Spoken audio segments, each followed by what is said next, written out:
مباراة الأهلي السعودي والشباب، ملخص المباراة وخسارة نادي الأهلي السعودي. طبعا هذا الأداء مو أداء الأهلي السعودي، وهذا الأداء مو دوري اللي ماخذ ومتوج بدوري أبطال آسيا للنخبة.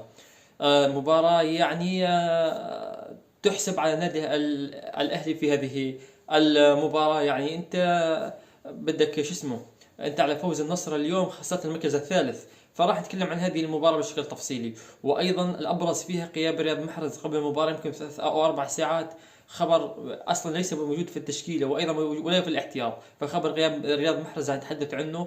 أيضا طرد عبد الرزاق حمد الله في هذه المباراة، يعني ما أعطى طابع للأهلي أنه يستفيد من هذا الطرد.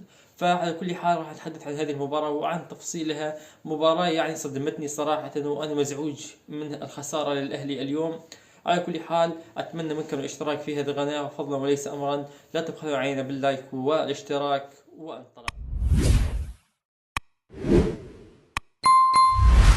السلام عليكم ورحمة الله وبركاته، حياكم الله. بالبداية نبدأ بالصلاة على النبي محمد صلى الله عليه وسلم. اللهم صل عليك يا حبيبي يا محمد، بارك الله بأعماركم، اللهم لك الحمد حتى ترضى. صلوا على رسول الله. حتى نبدأ الفيديو بعون الله. اللهم صل عليك يا حبيبي يا محمد. مباراة الأهلي السعودي والشباب في دوري روشن السعودي.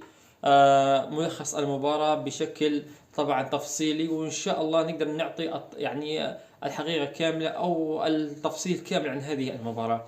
طبعا أول شيء أنا مصدوم من المباراة، مصدوم من أداء الأهلي، لأني يعني اليوم الأهلي ما قدم. ليس هذا الأهلي اللي نعرفه اللي متوج بدوري أبطال آسيا للنخبة، وليس نعرف الأهلي اللي عم يقاتل من أجل المراكز الأولى حتى المركز الثالث من أجل كأس السوبر. يعني اليوم أنت عم تنتظر مباراة النصر حاليا بعد شوي.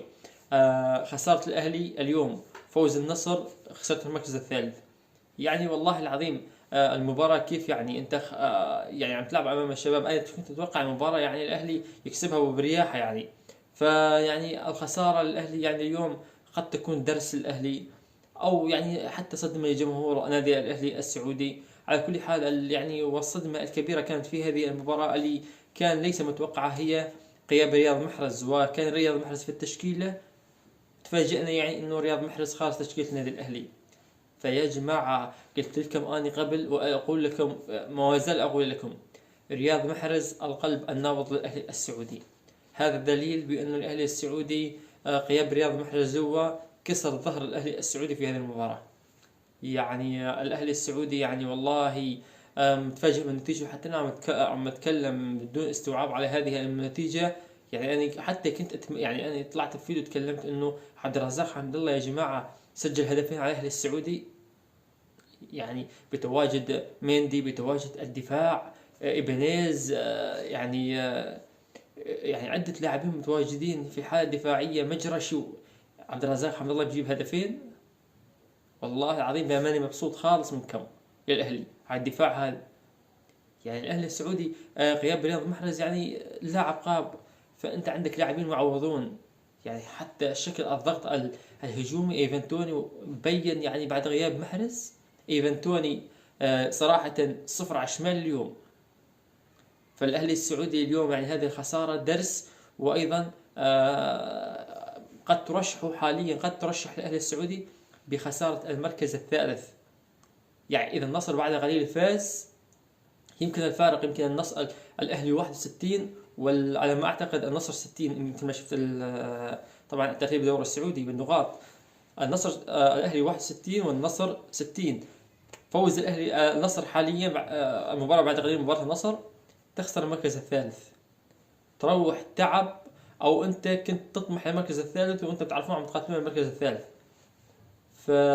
يعني المباراة كانت بيدكم وانتم يعني عم تلعبون وتقاتلون. هو الدوري في انفاسه الاخير، وفي يعني باقي يمكن 3 مباريات.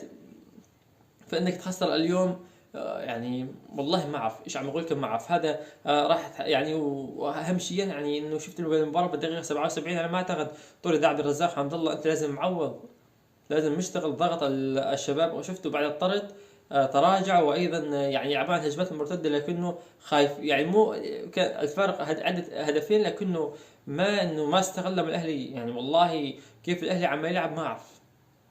يعني هذا ليس أهلي دوري أبطال آسيا.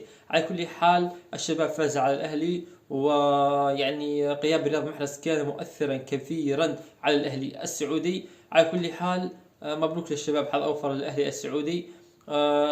بحال فوز النصر بعد قليل الأهلي يخسر المركز الثالث، وطبعا وإذا فاز النصر ما أتوقع النصر بس باستلام المركز الثالث كأس السوبر ما راح يتركوا النصر، وراح تكون يعني الأهلي خسر، يعني حسبي الله ونعم الوكيل.